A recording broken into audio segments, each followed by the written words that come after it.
Vamos a empezar la presentación de que tenemos hoy, la actividad con Jorge Moruno. Me voy a sentar, ahora que os he hecho callar.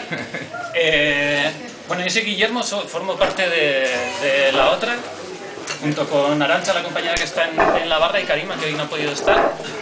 Empezamos hoy con una colaboración con Socil, que, bueno, mes a mes intentaremos traer así diferentes presentaciones de libros, charlas y demás.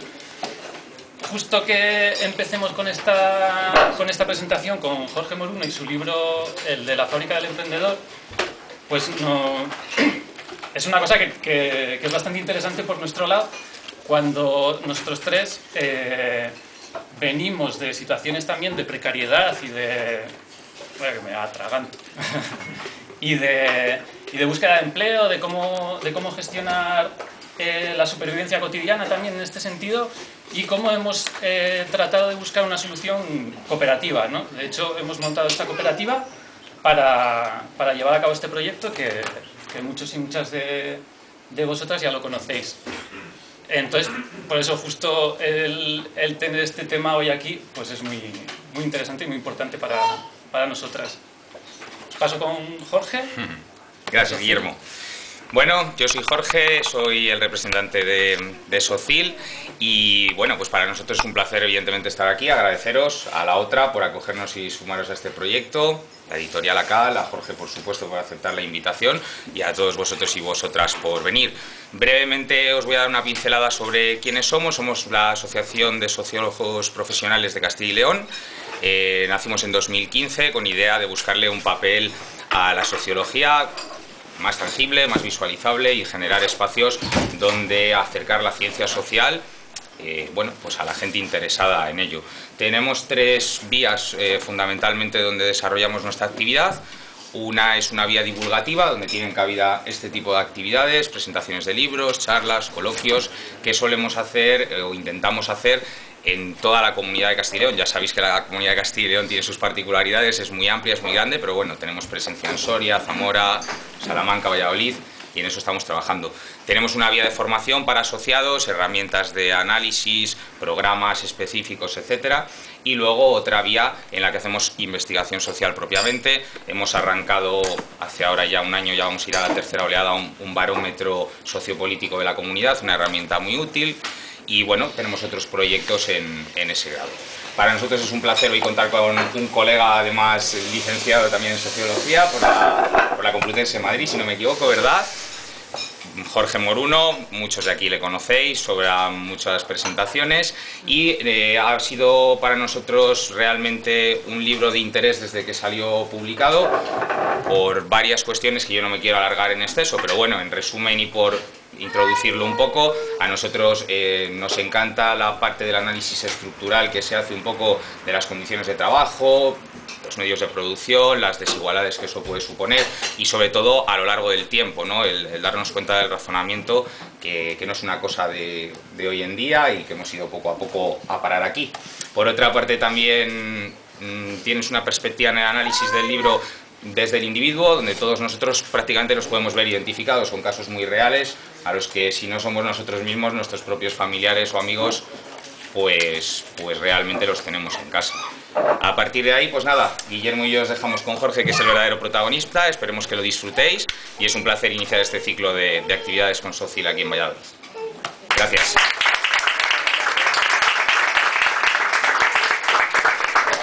Bueno, en primer lugar, buenas tardes a todos y a todas.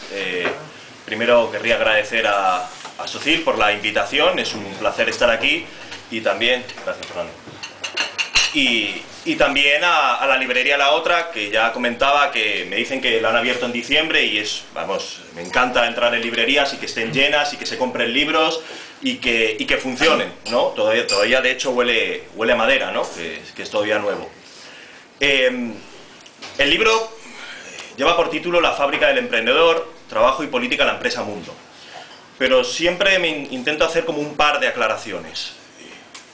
Lo que entiendo por emprendedor no es únicamente aquello que estamos normalmente lo que normalmente entendemos por emprendedor o lo que normalmente se nos explica que es por emprendedor. Es decir, esa especie de categoría de prohombre que es capaz de sacar adelante proyectos contra la adversidad y que representa de alguna manera el motor económico de la sociedad. Eso, digamos, esa caricatura existe, pero creo que hay que entenderla dentro de un plano más amplio. Es decir, hay que tener en cuenta dos cuestiones. Por un lado, creo que todo lo que se le suele asociar, las cualidades que suelen asociarse a lo emprendedor, no solo están pensadas para aquellos que normalmente pensamos que son emprendedores, sino que de alguna manera hay que empezar a aplicarlas al conjunto de la fuerza de trabajo. Es decir, incluso también es una lógica que se aplica a gente que es asalariada. Así que por un lado es una condición que afecta al conjunto de la fuerza de trabajo, y por otro lado, y esto es un apunte creo que hay que hacer, porque si no puede llevar a equívocos, es decir, alguien puede pensar que estás criticando la propia dimensión de querer sacar proyectos adelante, que eso en sí mismo no tiene nada de malo, sino que hay que aclarar que cuestiones como autonomía, cuestiones como innovación, cuestiones como incluso, yo qué sé, tener sueños, desarrollo personal, querer sacar cosas adelante, en sí mismo no es malo. Es decir, no tiene nada de malo. Lo malo es el modo bajo el cual se articulan todas estas condiciones. El modo bajo el cual se entiende autonomía dentro de un proyecto muy claro en el cual se inscribe lo emprendedor en nuestra sociedad, que no es algo nuevo, pero sí que es algo que se nos presenta de alguna manera novedosa. El libro, de alguna manera, es un libro sobre el trabajo, es decir, sobre las transformaciones del trabajo en nuestra sociedad, sobre todo centrado en las sociedades occidentales, en las sociedades europeas en las que vivimos. De alguna manera hace un poco un tránsito, como si fuera una foto en movimiento, de qué sentido ha tenido el trabajo a lo largo del tiempo, porque el ser humano ha trabajado siempre, pero no siempre ha trabajado del mismo modo y no siempre lo ha comprendido de la misma manera, y el trabajo no siempre ha tenido el mismo papel en la sociedad tal y como pensamos ahora o tal y como lo hemos ido naturalizando. Creo que esta visión o esta lectura, este plano histórico, es fundamental para entender las transformaciones que tiene a día de hoy el papel del trabajo en nuestra sociedad, y eso creo que está en el corazón de la crisis que estamos viviendo actualmente. Haciendo como un recorrido muy rápido, y no me quiero centrar en la parte más histórica, ¿no? De alguna manera el libro empieza partiendo de una idea muy básica, la idea de proletari. ¿De dónde viene esa idea de proletari? Porque no es algo, es una palabra que remite a, digamos, aquellos que tienen, en el Imperio Romano, aquellos que tienen como único valor, como única propiedad de alguna manera, sus vástagos, sus hijos que nutren las filas del ejército romano, es decir, aquellos que no tienen nada más que sus propios hijos. Curiosamente, el sentido del trabajo que tiene tanto en la Grecia antigua como en Roma es de alguna manera, el trabajo manual, es de alguna manera entendido de manera despectiva. Cicerón lo entendía como una manera sórdida, o si miramos cómo lo entendía Aristóteles o cómo lo entendía Platón, trabajar es aquel que no puede hacer política. Y esto luego es un elemento que luego, si queréis, vemos más adelante, la relación entre trabajo y política, que es fundamental. ¿Por qué decía Aristóteles que el que trabaja, el artesano, sea esclavo o artesano, no puede hacer política? Por una cuestión de tiempo. Quien tiene que poner su tiempo al servicio de otro no tiene tiempo para dedicarse a los negocios públicos, a los asuntos comunes.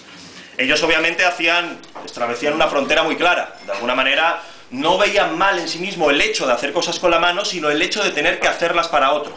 El hecho de tener que estar sometido a otro, someter tu propio tiempo y por lo tanto no poder dedicarlo a, bueno, cuestiones como su finalidad, que él entendía que era la praxis, que no era sinónimo de práctica, sino que es la contemplación, el poder filosofar, llevar la vida buena, precisamente porque ciudadano solo es aquel que puede hacer eso, aquel que no trabaja, aquel que las mujeres, los esclavos no podían ser ciudadanos. Este sentido del trabajo de manera despectiva es algo que también seguían manteniendo de alguna manera los romanos, y es el primer cristianismo el que empieza a modificar esa relación, no despreciando el trabajo manual. No por nada la figura de Cristo es un carpintero, algo que estaba muy denostado. De hecho, los paganos en un principio despreciaban y se reían de todas esas actividades manuales. Obviamente luego el propio desarrollo del cristianismo va modificando la propia lectura y se va implantando otro sentido del trabajo hasta que llega la idea de ganarás el pan con el sudor de tu frente. Pero sobre todo, lo interesante es ver por qué entendemos hoy el trabajo tal y como lo entendemos. Normalmente pensamos que es algo natural y que siempre ha sido así de toda la vida. Eso es el mayor efecto de toda ideología. La mayor ideología es aquella que se presenta como una ideología, aquella que no necesita decir esta es mi ideología, este es mi símbolo, sino que es, de alguna manera,